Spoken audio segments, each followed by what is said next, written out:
Today I tell you how you make desi ghee at home. This is very easy way. Add in karahi. Wait until melt.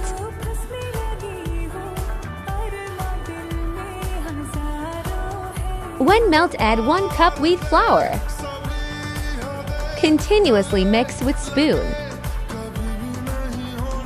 Tab tak yimadi dow jab tak hak tak na jai.